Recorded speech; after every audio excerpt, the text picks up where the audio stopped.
The ambassador had never bowed before any species in her 300 years of life. Her people were ancient and proud. They had traveled between stars when humans were still living in caves. They had built empires of knowledge and peace that spanned 1,000 worlds. They did not beg. They did not kneel. They did not ask for help from anyone. But today stood in the great hall of the United Earth Council with tears running down her silver face. Her tall, thin body was shaking. Her voice broke as she spoke. She was begging. The council members sat in silence as she told her story. The Dominion had come to the outer rim of the galaxy 6 years ago. At first they seemed like traitors. They spoke of friendship and cooperation. They welcomed them with open arms because that was their way. They believed all species could live together in peace. They were wrong. They did not want friendship. They wanted everything. They wanted planets and resources and slaves. They wanted to rule the galaxy, and they did not care how many species they had to destroy to do it. When they refused to surrender their worlds, they began their war of extermination. I showed the council images that made some of them look away. Burning cities on peaceful worlds. Ships full of refugees torn apart by weapons. Bodies of children floating in the cold darkness of space. 17 civilizations had already fallen to the 17 species were now extinct or enslaved. They were next on the list. Admiral Jack watched from his seat at the front of the chamber. He was 62 years old with hair and a face marked by decades of service. He had fought in 3 wars during his career. He had seen terrible things and done terrible things in defense of his people, but even he felt his stomach turn at the images I showed them. Beside him sat Commander Kate. She was younger than by 20 years, but she had already earned a reputation as one of the finest tactical minds in the fleet. Her red hair was pulled back tight, and her green eyes were fixed on the ambassador with intense focus. I finished showing the images and stood in silence for a moment. Then she spoke again, and her words were simple and direct. We have no warriors. We gave up warfare 3,000 years ago. We believed the universe had grown beyond such things. We thought that reason and diplomacy could solve any problem. We were fools. Now our people are dying and we have no way to stop it. She turned to face Admiral directly. Her golden eyes met his ones. Humanity joined the Galactic Concord only 40 years ago. In that time, you have fought border wars and defended your colonies and built the largest military fleet of any young species. The other races laugh at you for this. They call you primitive and violent and dangerous. They say you have not evolved beyond your animal nature. She paused and took a deep breath. We need primitive. We need violent. We need dangerous. I am begging you, Admiral. I am begging all of humanity. Please help us. You are our only hope. The chamber fell completely silent, could hear his own heartbeat. He looked around at the other council members and saw fear and uncertainty on their faces. They were powerful. Their fleet numbered in the thousands. Going to war against them would cost countless human lives. But he also saw something else on some of those faces. He saw anger. He saw the same fire that burned in his own chest. Humanity had clawed its way up from nothing to reach the stars. They had survived ice ages and plagues and world wars and nuclear standoffs. They did not abandon people who asked for help. That was not who they were. The council called for a vote. For 6 hours they debated and argued and shouted at each other. Some said it was not their fight. Some said the cost would be too high. Some said they should wait and see if they would leave them alone. Listened to all of it, then he stood up and asked to speak. 40 years ago, we joined the Galactic Concord. The other species looked at us like we were children playing with dangerous toys. They tolerated us because we were useful, but they never respected us. They called us violent because we refused to give up our weapons. They called us primitive because we still believed some things were worth fighting for. He looked at who was still standing alone in the center of the chamber. This woman came to us when no one else would help her people. The other species of the conquered have the ships and the technology to fight but they are too afraid. They would rather let the die than risk their own comfort. But she did not go to them. She came to us. She came to the violent primitives because she knew we would not turn her away. He slammed his hand on the table. She was right. We do not abandon people who ask for our help. Not ever. That is not who we are. That is not who we will ever be. I say we answer her call. I say we go to war. The vote was unanimous. Within a week, the orders went out to every corner of human space. Shipyards that had been quiet for years roared back to life. Factories switched from making consumer goods to making weapons and armor and ammunition. Reservists were called back to duty. Volunteers flooded the recruitment centers in numbers that overwhelmed the system. Admiral was given command of the combined fleet. Kate was promoted to captain and given her own ship. Across human space, millions of men and women prepared to fight a war against an enemy they had never seen for a people they had never met. The Dominion received intelligence reports about the human mobilization. Their commanders reviewed the data and laughed. Humanity was a minor species with a small fleet and limited resources. They had never fought a real war against a galactic power. They had crushed 17 civilizations. These humans would be number 18. They studied humanity's military history and saw only chaos and inefficiency. Humans fought each other constantly over things that made no sense: religion and territory and ideology and resources. They had nearly destroyed themselves multiple times. They were clearly not capable of the kind of unified, coordinated effort needed to challenge the Dominion. The High Command sent a message to their fleet commanders: do not worry about the humans. They are primitive and disorganized. They will break at the first real battle. Focus on finishing the. 3 months later, the largest human fleet ever assembled jumped into space. 212 warships carrying over 100,000 soldiers. Admiral stood on the bridge of the carrier Defiance and looked at the tactical display showing the positions. He smiled. The humans had come to answer the call for help, and they had brought total war with them. The armada hung in space like a wall of death. 847 warships arranged in perfect formation. Each one was massive and elegant with smooth curves and glowing weapon ports. They had been designed to inspire terror, and they did their job well. Any species that saw that fleet approaching knew their end was coming. Admiral counted the enemy ships on his display and did the math in his head. His fleet was outnumbered 4-1. By any logical calculation, they should retreat and wait for reinforcements. They should find a defensive position and try to hold out until more ships arrived. That was what any sensible commander would do. Was not feeling sensible. Lieutenant Commander Amy looked up from her station. Admiral, they are broadcasting on all frequencies. They are demanding our surrender. She paused and checked her translation. They say resistance is mathematically futile. Almost laughed. Mathematically futile. I like that. He pressed a button on his command chair and opened a channel to the entire fleet. All ships, this is. The enemy thinks this is about mathematics. They think bigger numbers always win. They have clearly never studied human history. He stood up and walked to the front of the bridge, where he could see the stars through the main viewport. Our ancestors fought wars where they were outnumbered 10-1. They crossed oceans in wooden ships to fight enemies who had every advantage. They stormed beaches under machine gun fire because giving up was not an option. They do not know what they are facing. They have never fought humans before. Today they learn. He turned back to his crew. All ships attack. The human fleet surged forward, not in neat formations or careful tactical approaches, but in a wild, aggressive charge that caught them completely off guard. They had expected the humans to be cautious. They had expected probing attacks and careful maneuvering. They had not expected 200 ships to come screaming straight at them like they had a death wish. Captain Sam commanded the destroyer Swift Justice. His ship was small and fast, and packed with more weapons than something its size had any right to carry.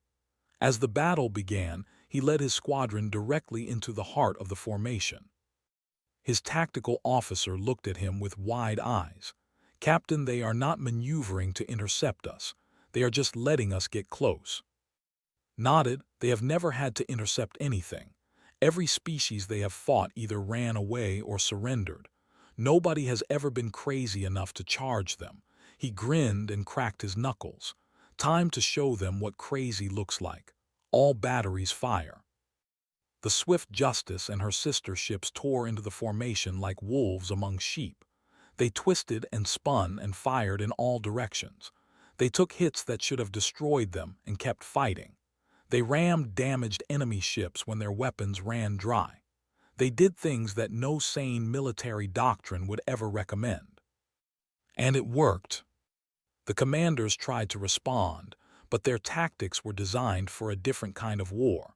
They were used to enemies who followed predictable patterns, enemies who valued their own survival, enemies who would retreat when the odds turned against them. Humans did none of these things. Lost 3 ships from his squadron in the first hour. He mourned each one for exactly 5 seconds and then kept fighting. There would be time for grief later. Right now there was only the battle. On the other side of the engagement, Admiral was executing a strategy that would be studied in military academies for centuries to come. Instead of keeping his fleet together, he split it into dozens of independent strike groups. Each group had its own commander and its own objectives. They attacked different parts of the armada at the same time, creating chaos and confusion everywhere. The command structure was built around a central authority. Every major decision had to go through the flagship. When identified that flagship and concentrated fire on it, the entire enemy fleet began to fall apart. The flagship exploded in a ball of white fire, and suddenly 800 ships had no one to give them orders. They had protocols for this situation. They had backup plans and chain of command procedures, but those protocols assumed the enemy would give them time to reorganize. Humans gave them nothing. Commander Kate led the Marine boarding teams. Her soldiers breached vessels through airlocks and hull breaches and anywhere else they could find a way in. What followed was brutal close-quarters combat in the narrow corridors of alien ships. The soldiers were bigger than humans. They stood 8 feet tall with 4 arms and thick armored skin. They were stronger and faster and more durable. On paper, they should have torn the human Marines apart. But the humans did not fight fair. They used grenades and gas and traps. They attacked from ambush and retreated before they could respond. They fought dirty and mean and vicious because that was how you won against a stronger enemy. Sergeant Pete Collins ran out of ammunition halfway through clearing a cruiser. He did not stop fighting. He picked up a metal pipe from a damaged wall panel and kept going. By the time his team reached the bridge, he had killed 4 soldiers with that pipe.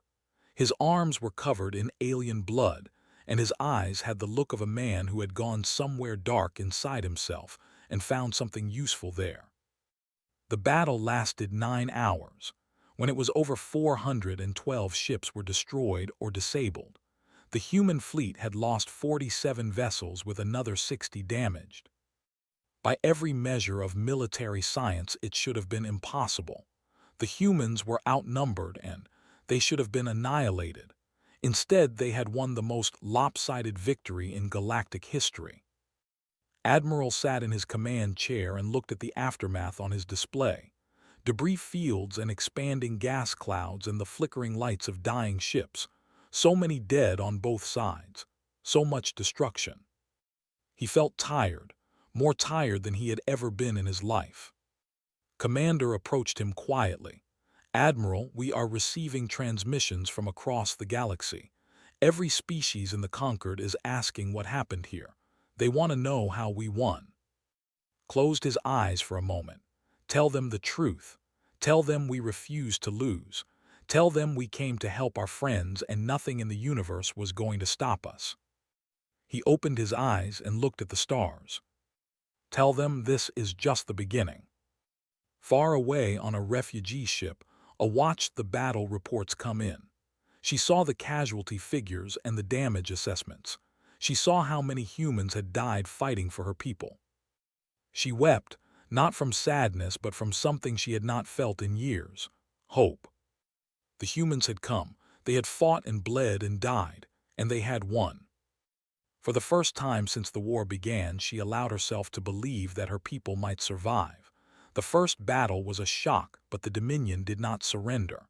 They had ruled 1,000 worlds for 10,000 years. They had crushed every enemy who ever stood against them. One defeat meant nothing. They would simply send more ships and more soldiers until the humans were ground into dust. The Second Fleet arrived 3 months after the first battle. It was larger than before, 1,200 warships commanded by their finest admirals. They had studied the recordings of the first engagement. They had learned from their mistakes. This time would be different. It was different. The humans won even faster. The Third Fleet came 6 months later. Then the Fourth. Each time they adjusted their tactics, and each time the humans adjusted faster. It was like fighting water. No matter how hard the push, the humans simply flowed around them and struck from unexpected directions. General Lisa Park commanded the ground forces on the colony world of Prime. They had landed 50,000 soldiers there before the human fleet could arrive. They were dug in deep with heavy fortifications and air support. Military experts estimated it would take 6 months to drive them out. Park did it in 11 days. She was a small woman with short black hair and eyes that seemed to look through people rather than at them.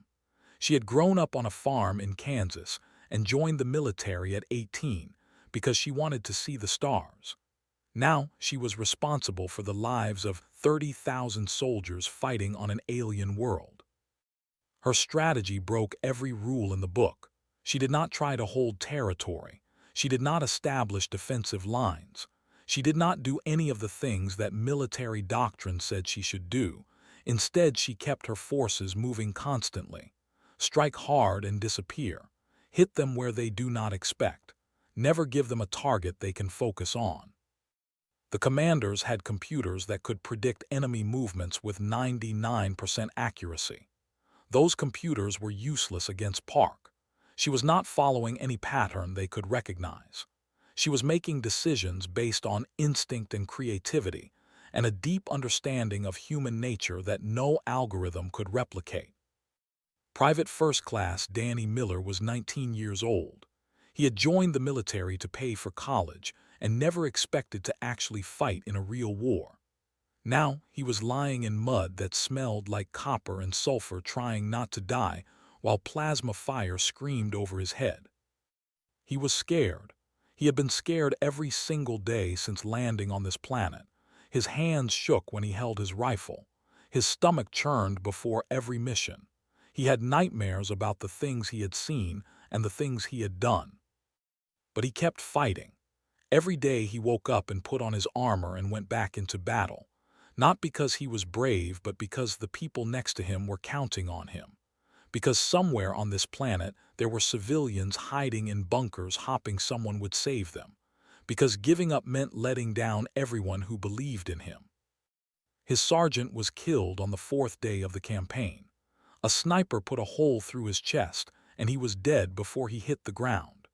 Danny stood there staring at the body of the man who had trained him and guided him and kept him alive through the worst days of his life. Then he picked up the sergeant's rifle and took command of the squad. He was not qualified. He was not ready. He was just a kid from Wisconsin who had never wanted any of this. But someone had to lead, and he was the one still standing. For the next 7 days, Danny Miller led his squad through hell. They were cut off behind enemy lines twice. They ran out of food and ammunition and had to scavenge from dead soldiers. They fought in the ruins of cities and the depths of alien forests and the cramped tunnels of underground bunkers. When they finally linked up with friendly forces, Danny had lost 4 of his 12 soldiers. The 8 who survived would follow him anywhere for the rest of their lives. General Park noticed the young private who had held his squad together against impossible odds. She made a note in her file to recommend him for promotion. The military needed more soldiers like him, people who found strength they did not know they had when everything fell apart. The campaign ground on. Months became a year became two. They threw everything they had at the human alliance, and somehow that alliance held. Slowly, painfully, the tide began to turn. Served as a liaison between the government and Admiral's staff. She attended the planning meetings and read the casualty reports, and watched the humans make terrible decisions that no could ever make. Decisions about who would live and who would die. Decisions about acceptable losses and strategic sacrifices.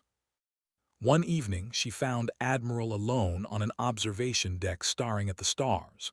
He looked older than when she had first met him.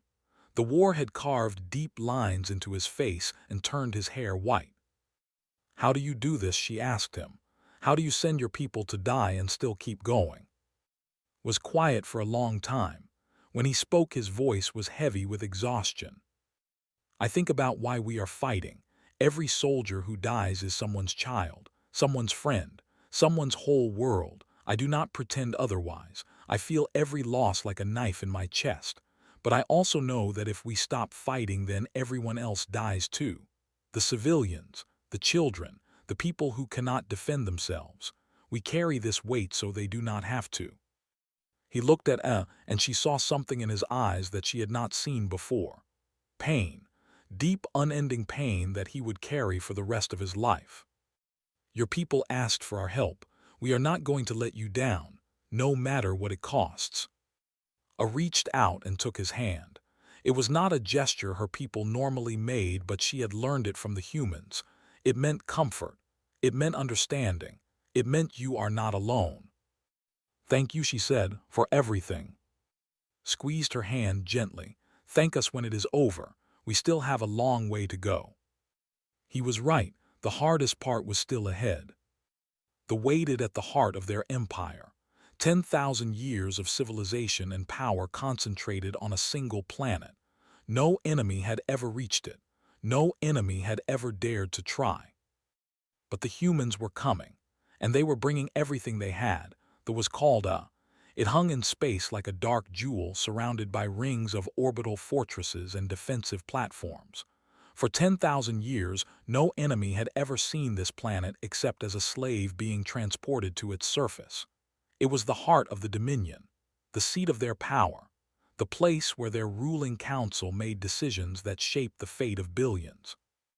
Admiral stood on the bridge of the Defiance and looked at the tactical display. His fleet had traveled for 3 weeks through enemy territory to reach this system. They had fought through ambushes and minefields and desperate last stands. They had lost ships and soldiers and friends along the way. Now they were here. 238 human warships facing the final defense of the Dominion. The enemy had assembled everything they had left. 2,000 warships formed a wall between the human fleet and their orbital fortresses bristled with weapons that could tear apart anything that came close. Planetary defense batteries waited on the surface ready to fire into space. Captain commanded the destroyer Relentless.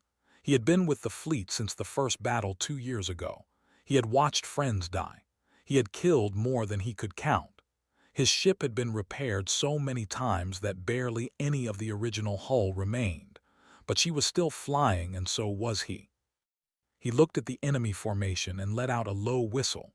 "That is a lot of ships." His executive officer nodded. "Intelligence says we are outnumbered approximately 9-1, sir."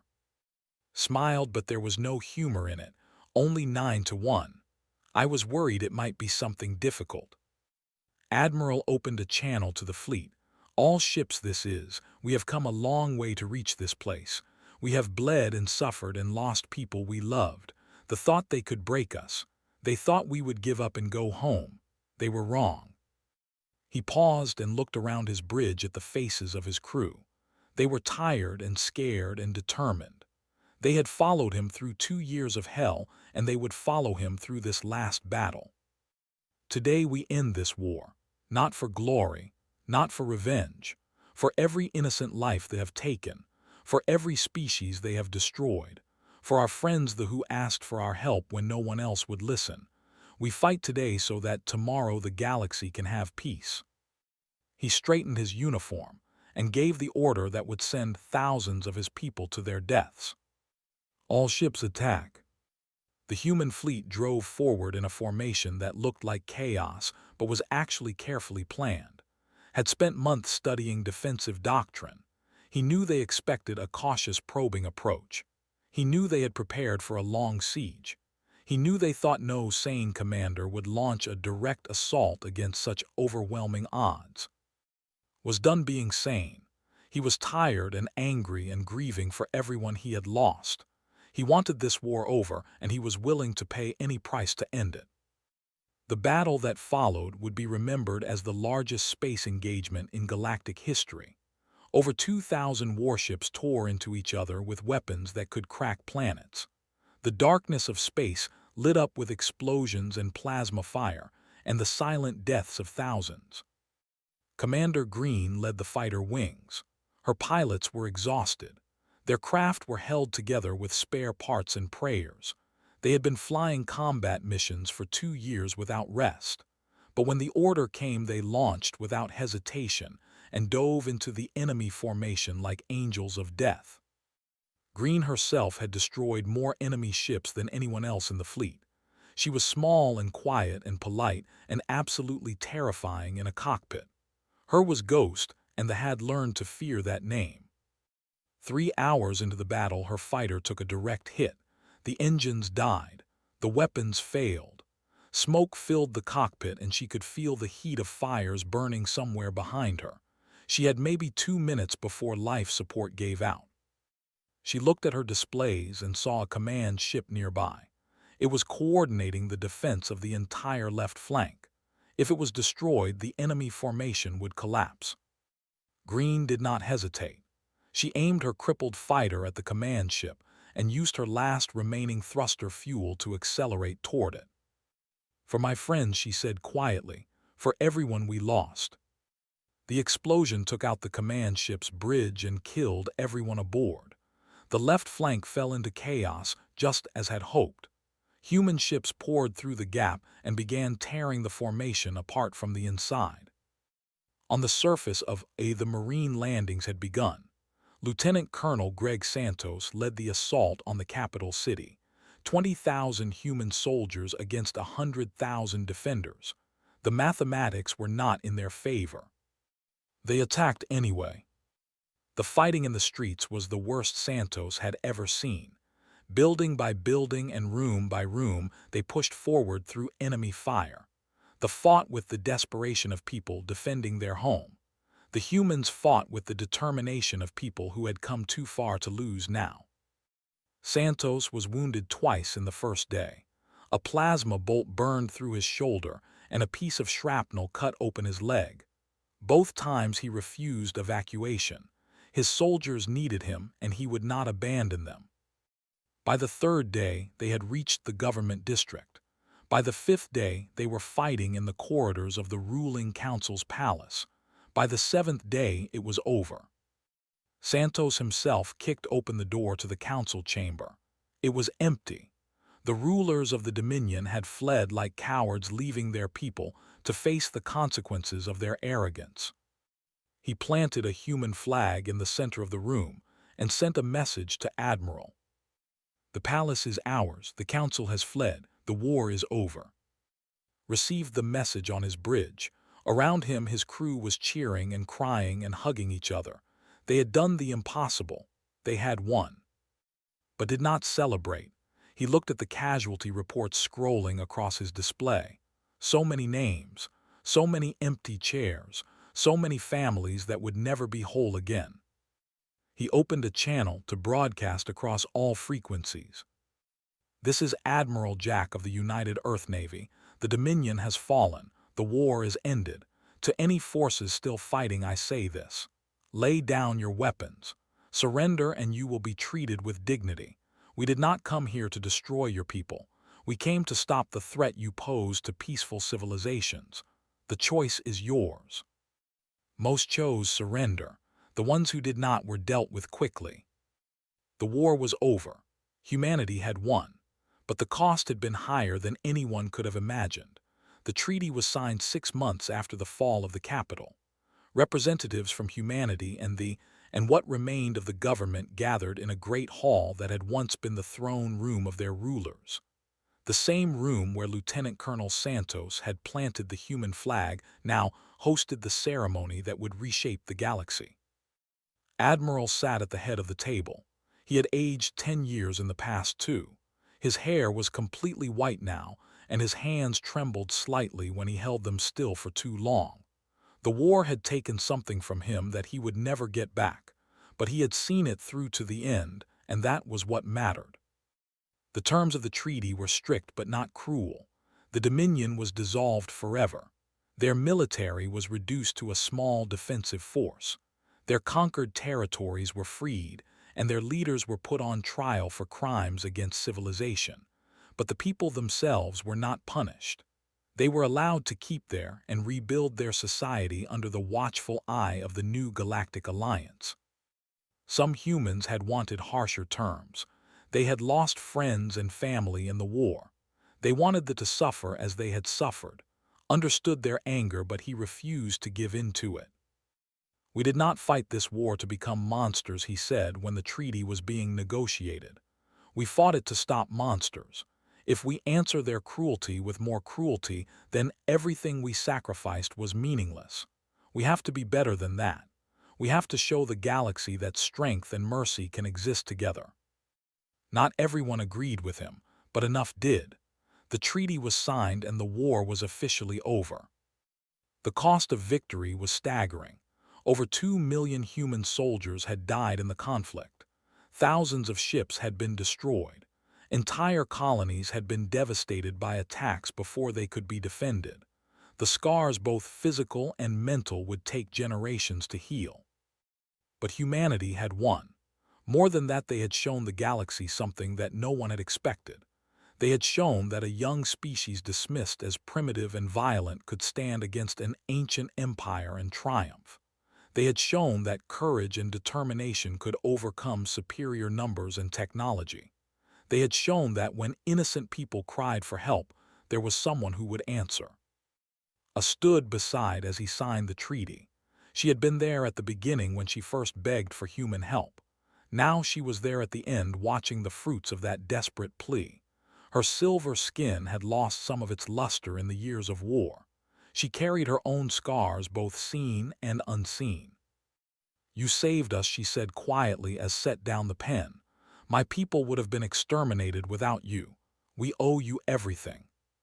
Shook his head. "You do not owe us anything. We did not fight for payment or reward. We fought because it was the right thing to do." He looked around the room at the assembled delegates. Species from across the galaxy who had watched the war from safety, who had been too afraid or too selfish to intervene, who had let the face extinction alone until humanity stepped forward. "The galaxy thought we were barbarians," he said, "violent savages who had not evolved beyond warfare. Maybe they were right, maybe we have not, but here is what they did not understand. We are violent because we have something worth protecting. We fight because we believe some things matter more than our own survival. When innocent people cry for help, we answer. That is not a weakness. That is our greatest strength." He stood up and addressed the room directly. "We will answer again, whenever peaceful people are threatened, whenever tyrants try to crush the weak, whenever the galaxy needs someone willing to stand in the darkness and hold the line. Humanity will be there, not as conquerors, not as rulers, as protectors. That is our promise." The delegates listened in silence. Some were ashamed of their own inaction during the war. Others were calculating what this new balance of power meant for their own species. But all of them understood that the galaxy had changed forever. Humanity was no longer a minor species to be ignored. They were a force that would shape the future of civilization. In the years that followed, the veterans of the war returned home to lives forever changed. Some struggled with the memories. They woke up screaming from nightmares. They flinched at loud noises. They found it hard to connect with people who had not seen what they had seen. But most eventually found peace. They married and had children and built lives worth living. They knew that their sacrifices had meant something, that because of what they had done, the galaxy was safer and kinder than it had been before. Captain retired to a small farm in Montana. He raised horses and watched the sunset every evening and tried not to think about the battles he had fought. But every year on the anniversary of the final battle, he poured 2 glasses of whiskey, one for himself and one for the friends who had not made it home. He would sit alone on his porch and remember their faces and their voices and the courage they had shown when everything was on the line. "You deserved better," he would say to the empty glass, "but I hope I made you proud." General Lisa Park wrote her memoirs. They became required reading at military academies across human space. She lived long enough to see her grow up in a galaxy at peace. When she died at 93 years old, she was buried with full military honors. Her tombstone read simply, "She never gave up." Danny Miller, the young private who had never wanted to be a soldier, became a teacher. He returned to Wisconsin and spent 40 years helping children learn about history and science and literature. He never talked about the war in his classroom, but sometimes his students would catch him staring out the window with a faraway look in his eyes. They learned not to disturb him during those moments. A return to her people with a new understanding of the universe. She had learned that peace was precious, but that it sometimes needed protectors. They began slowly to rebuild their capacity for self-defense, not because they wanted war, but because they finally understood that the galaxy could be cruel. That sometimes the only thing standing between innocence and annihilation was someone willing to fight. Admiral never fully recovered from the war. The weight of all those deaths stayed with him until his last breath. But he also knew that because of what they had done, millions of people were alive who would otherwise be dead. That the children of the would grow up free instead of as slaves. That the galaxy had seen what humanity could do when they fought for something greater than themselves. He died peacefully in his sleep at 84 years old. His final words were to his daughter, who sat beside his bed holding his hand. "We answered the call. We did not let them down. That is all that matters." The stars continued to shine as they always had, but now they shone on a galaxy that was a little brighter than before. A galaxy that knew when darkness came there was a species who would stand against it, who would fight and bleed and die for people they had never met, who would answer every cry for help with everything they had. They were called humans, and they never turned away from those who needed them.